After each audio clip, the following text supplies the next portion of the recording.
covardes, né? E casos como esse que acabamos de ver mostram que as quadrilhas estão cada vez mais criativas na hora de invadir os condomínios. Além de estudar a rotina de moradores e funcionários, os criminosos usam os mais variados disfarces para entrar nos prédios. Veja na reportagem de Samara Bastos o que pode ser feito para tentar frustrar as ações desses bandidos. Repare nestas imagens. Parecem moradores usando o elevador indo em direção ao carro com alguns pertences. Tudo normal, se não fossem bandidos.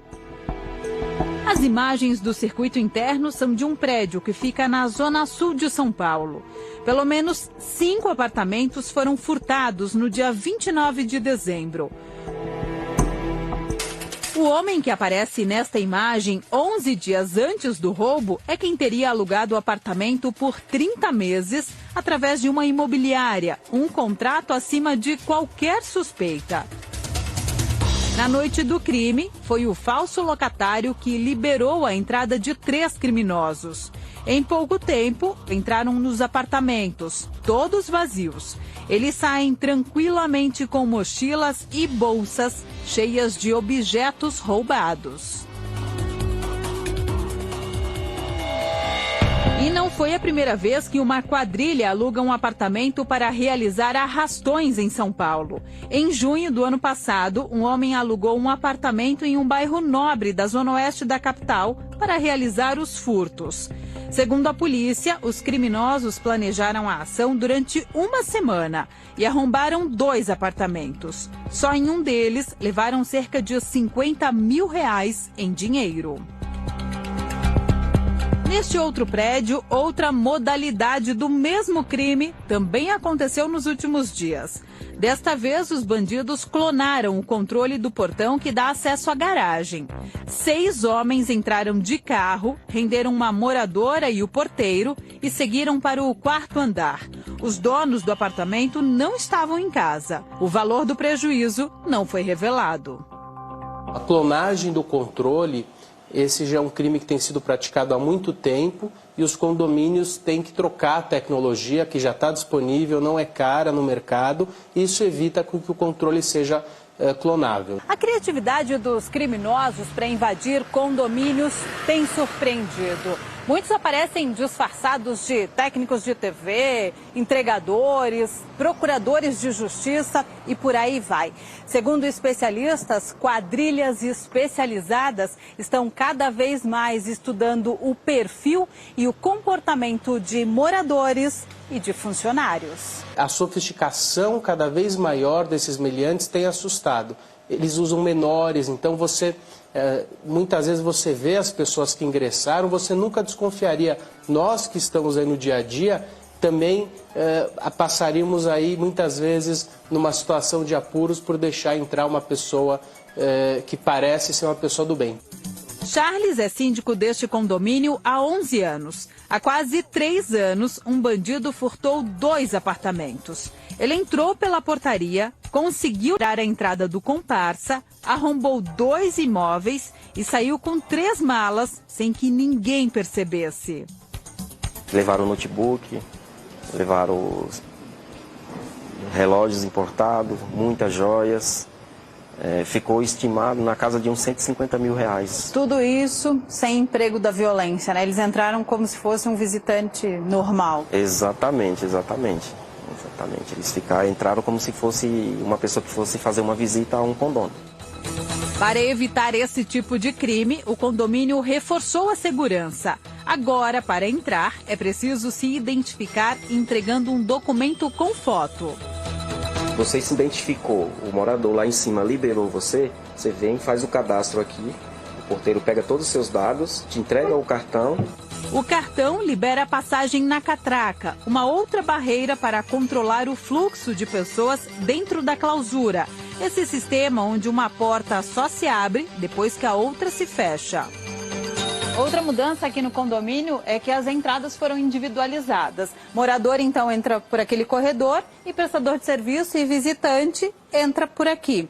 Isso também ajuda a peneirar melhor quem vai entrar no condomínio? Ajuda bastante, né? Ficou muito bom, porque os porteiros eles conseguem se concentrar aqui.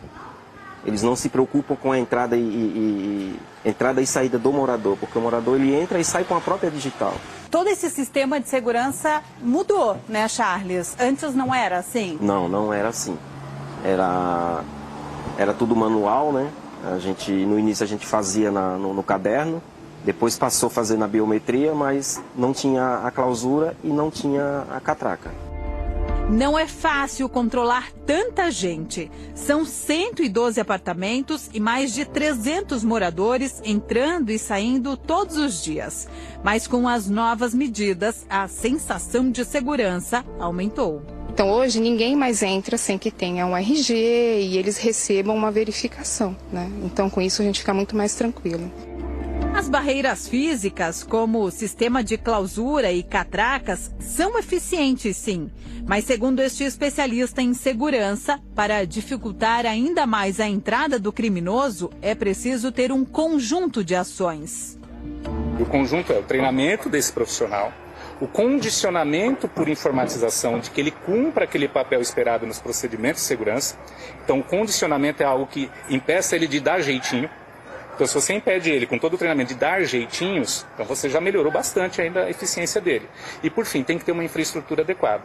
Infraestrutura é portões, controladores de acesso eletrônicos, leitoras de algum tipo de tecnologia por biometria, por tag. Ou seja, o conjunto desses 3 elementos forma uma segurança de nível bem elevado, bem acima da média do que hoje se encontra nos condomínios.